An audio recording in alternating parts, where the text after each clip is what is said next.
Bom dia a todos. Está no canal Luz no Fim do Túnel. Eu sou o Helder de Araújo. Vou fazer mais um vídeo hoje. Acredito que vai ter aí uns 15 minutos de vídeo. Temos 15 inscritos no canal.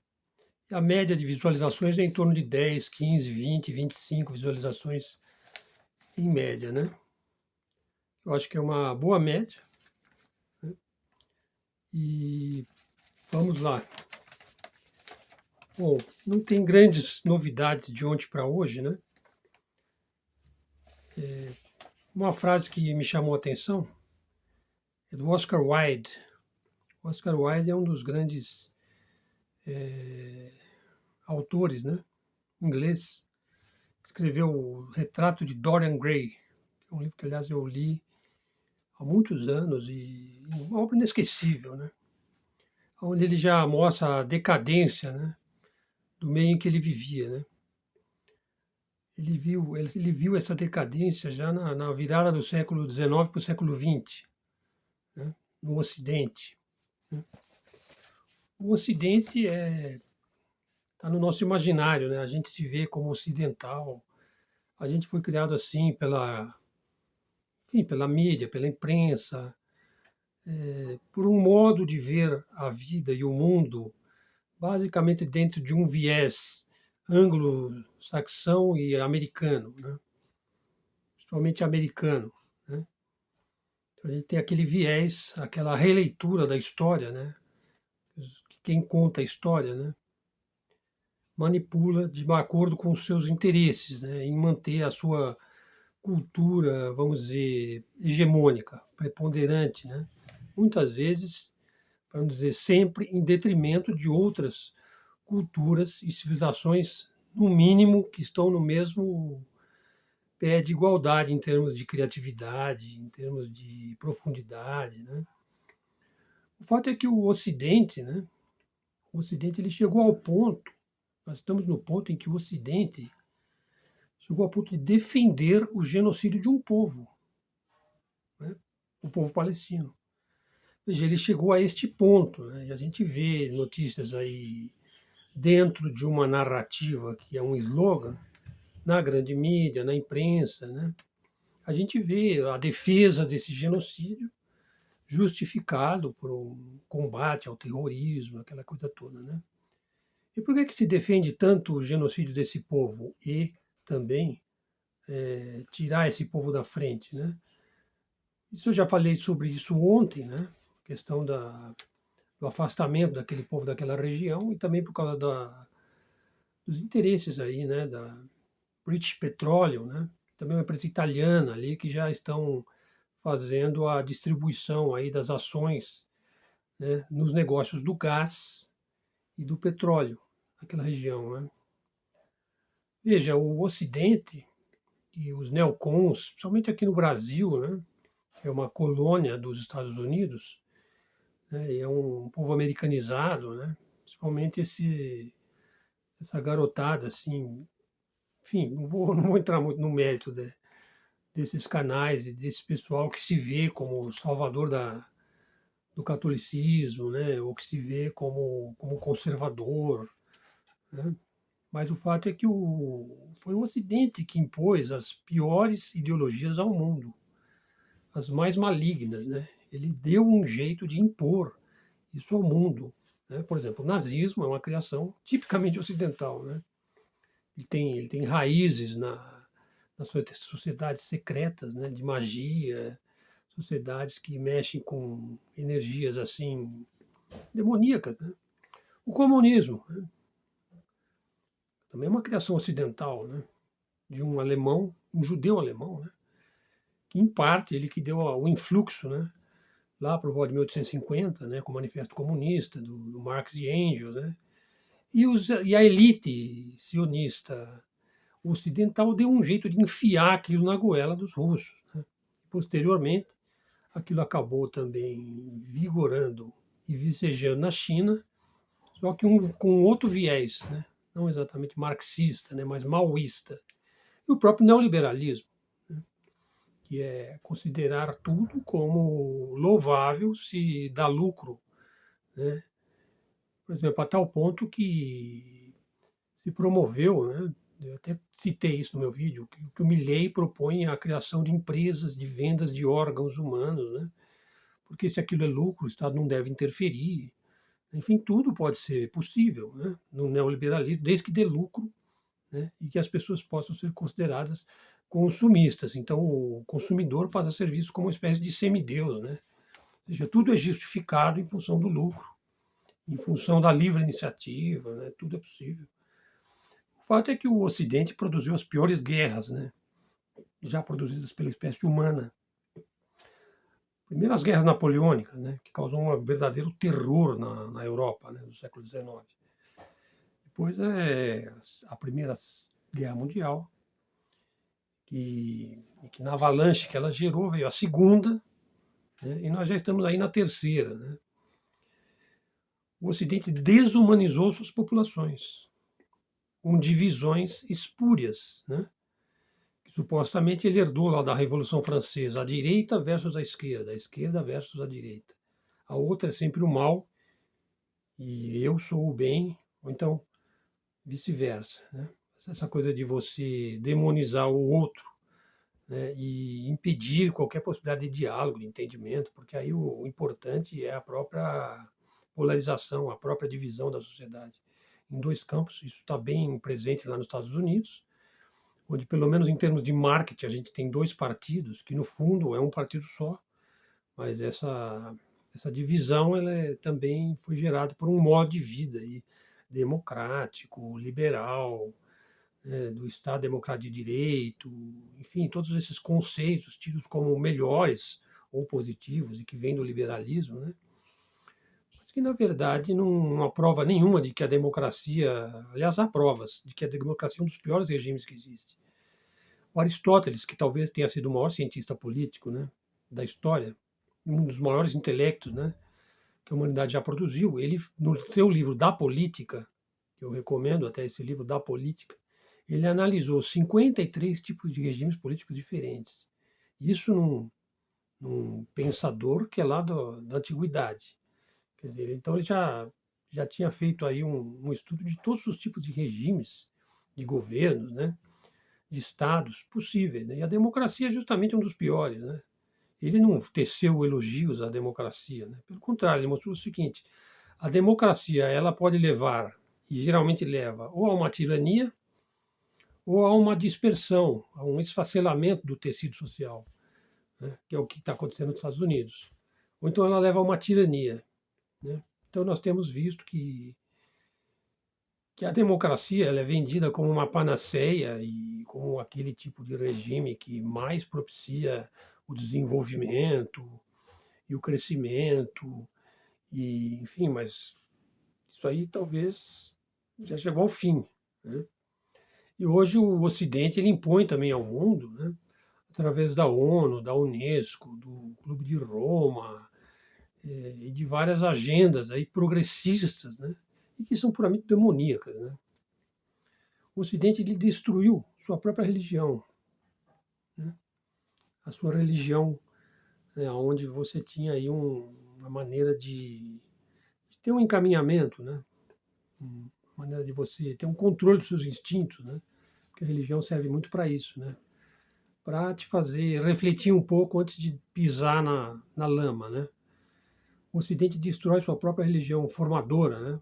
Como os neocons gostam de dizer, o legado judaico-cristão, né? Eu já mostrei que isso daí não existe, né? Que essas duas coisas são incompatíveis. Né? E hoje ele promove um tipo de ecumenismo midiático, né? Uma espécie de um neo-satanismo aí, que está mais presente nos shows de rock, nos grandes shows, nos showmícios. Em suma, o Ocidente, para todos os efeitos, perdeu sua ação civilizatória. Então, ele entrou em decadência. Então, acho que justifica essa frase do Oscar Wilde, né? A frase é o seguinte: a América é o único país que passou da barbárie à decadência, sem ter passado pela civilização. Então, quando ela estaria justamente no momento de se tornar um agente civilizador, por exemplo, lá quando houve a queda da União Soviética, em 1991, ali era o momento da América abraçar a Ásia, o Oriente, né, fazer parte daquilo que estava sendo proposto, já então pela China, né, que é a Rota da Seda, o comércio, a interligação de todas as nações, o desenvolvimento dos povos, né, o respeito às soberanias e tudo aquilo que justamente que caracteriza a China de hoje, né? Ou seja, ela é o agente civilizador hoje. Né? Então, fica essa colocação aí, né, do Oscar Wilde, que eu concordo totalmente com isso. Né? Eu acho que os Estados Unidos ele não chegou a ser um agente civilizador. Ele pode ter sido aí um agente policial, que está justamente agora bastante evidente, né, que ele é um agente policial, mas ele não tem condição de policiar mais nada. Né? Ele tem só condições de colocar algum medo, ter algum poder de persuasão, mas enfim, ele não tem mais aquela pujança, né? Até porque o Ocidente não tem mais o domínio tecnológico, né? Inclusive no âmbito militar. Né? Então, o mundo vai se tornando, dentro da quarta teoria política do Alexander Dugin, né? Ele já descreveu a realidade que vem vindo aí, né? Que vai ser um mundo perigoso, não vai ter um agente policial para impedir e para criar guerras entre países que tenham conflitos, né? Mas os países terão que amadurecer e resolver os seus próprios conflitos. Né? Por exemplo, nesse momento, os Estados Unidos não deveria buscar um acordo de paz na Ucrânia? Deveria. Deveria buscar um acordo de paz. Aquilo lá já acabou. O que tinha que acontecer lá já está consumado. Né? Ele poderia tomar essa iniciativa. Né? Por que ele vai piorar a sua própria situação? A situação dos Estados Unidos não é boa hoje. Né? E prolongar aquele conflito. Né? Eu, eu digo, né? Bom, é incrível, né? Falar um pouquinho da imprensa brasileira, né? Vocês confiam na imprensa, na grande mídia, né? Na grande média, né? Por exemplo, a imprensa na época do Covid, 2 anos de Covid, aí, ela foi confiável? O que vocês acham? Dá para confiar na imprensa? Por exemplo, e na cobertura da guerra da Ucrânia, né? Vocês acham que a imprensa é confiável? Por exemplo, a imprensa ela é confiável para você se informar a respeito da guerra Israel-Palestina? Não, ela não é confiável.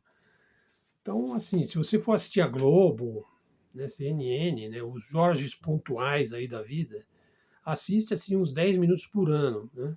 Até porque dar umas boas gargalhadas pode fazer bem, né? Então, assim, a imprensa ela é um cano de esgoto, né? Um cano de esgoto e o teu cérebro é o cano, né? Na verdade, o teu cérebro é o cano de esgoto. E o que ela joga ali dentro, né? Nada que possa servir, né? Pode servir, como eu falei, para você dar umas risadas, umas gargalhadas, né? Bom, com relação à guerra ali, continua tudo do mesmo jeito, né?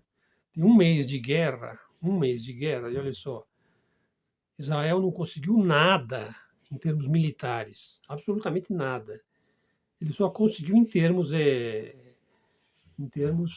ir unindo a opinião pública mundial contra as suas práticas absurdas, né? Porque tudo que nós vimos até agora, e isso é um fato, né, é a matança de civis indefesos. É só isso. Bombardeamento de hospitais, igrejas, escolas, padarias, templos, mesquitas, né? Principalmente destruição de hospitais, né? Parece que eles têm uma predileção por destruir hospitais, né? Um mês de guerra, né? Milhares e milhares de civis sacrificados aí pela gana, pela sanha vingativa, né? Do Deus deles, né? Que é um assunto assim bem interessante, né? Este Deus dos sionistas, né? Para isso eu vou indicar a vocês dois pensadores aí que falam muito sobre o Javé, né? Um é o Jean Elan, né? Tem muitos livros, acho que uns 50 livros, e tem livros específicos que ele escreveu sobre a figura mítica, mitológica, religiosa, moral, né? do Deus aí dos sionistas, né? O outro é um cara que eu conheci recentemente, né? Ele escreveu vários livros, né? O nome dele é Cláudio José Airosa Rosieri. Muito interessante o trabalho dele, né? Ele também analisa aí a história de Jesus, né, com um viés que é, no mínimo, controverso, né? Enfim, muita coisa foi escondida da gente e continua sendo escondida, né? Existe realmente uma elite por trás aí dos acontecimentos, né? E a gente consegue ter um vislumbre, né, do que vai por trás, né, dessas famílias poderosas, né, que controla a narrativa, que controla a grande mídia, que controla os grandes bancos, né, o dólar, aquelas coisas lá da família real britânica e, enfim, o que está por trás disso, né? É muito interessante, né? Eu indico esses dois aí, o Jean Valjean e o Cláudio José Airosa Rosier. Vocês vão encontrar aí os livros dele, né? E também aulas, muitos vídeos na internet também, que é um assunto bem interessante, né? Os sionistas bombardearam ontem mais uma escola, né? Cheias de palestinos, crianças, famílias, né? Uma notícia bomba, né? É bem possível que Israel tenha eliminado os seus próprios reféns. Segundo a versão israelense, o Hamas tem 200 reféns, né? E libertaram a mulher há alguns dias, né? Provavelmente, segundo o que se diz aí nas narrativas, nenhum lado é confiável. Você tem que ouvir várias fontes e ouvir pessoas que estão envolvidas também lá no conflito, falando e narrando e fazendo intuitivamente uma imagem, né, dos acontecimentos reais, né? Haveria reféns, inclusive, naquelas ambulâncias, né, que foram destruídas, né, ontem pelo IDF. O fato é que israelenses fazem protestos em Israel. A polícia já não consegue conter os manifestantes pró-Palestina dentro da própria Israel. Enfim, a situação de Israel não é boa, né? Muito bem, então acho que por hoje é isso daí. Acho que é o bastante. O canal é novo. Se você gostar do vídeo, é um vídeo exclusivamente de reflexões sobre os acontecimentos. Sobre o Brasil não teria grandes coisas a dizer, exceto que acho que se fala muito em reforma tributária. O que a gente está achando é que o Congresso está tirando as manguinhas de fora, né? Está mandando mais do que o presidente, que aliás o poder da presidência ele já vem sendo minado, né? Na época do Bolsonaro, né? O Bolsonaro ajudou muito a transformar a presidência da República no poder mais fraco dos três, né? O STF parece que está mais calmo agora. Não sei, parece que há aí o boato de que o Lula vai indicar o Dino para o STF. O Dino é uma pessoa que atrai muita polêmica, muita crítica, né? O governo atrai muita crítica porque o bolsonarismo é muito forte, né? No Brasil, porque ele está nas prefeituras, ele está no imaginário das pessoas que vê no Bolsonaro um conservador, um nacionalista, sendo que ele é um cara totalmente pró-americano, pró-sionista. O Bolsonaro de conservador não tem nada, né? Ele é um tipo completamente oportunista, né? E nós vimos uma amostra disso daí, né? Com essa Zambelli, né? Chamada Pistoleira dos Jardins, né? Que ela colocou os palestinos lá numa charge, né? Coloca os palestinos como sendo ratos, né? E aí vem a águia americana, né? Porque eles acham que a águia americana é o suprassumo da beleza, a sétima maravilha do universo, né? E começa a caçar aquele rato, né? Quer dizer, é uma imagem claramente nazista, né? Essas pessoas, elas não têm a menor ideia do que é o nazismo, né? Mas, assim, são pessoas que já estão num grau de ignorância e de viver na base de slogans e frases de efeito que já se tornou endêmico, né? Então, não se engane com a direita brasileira, também não se engane com a esquerda liberal brasileira, né? É justamente daí que não vai vir solução alguma para o Brasil, porque a solução para o Brasil é começar a se preocupar com os problemas do Brasil, né? E isso só se faz voltando, dando uns passos para trás para poder avançar. Onde é que nós erramos? Onde é que nós perdemos o rumo do caminho que a gente vinha levando?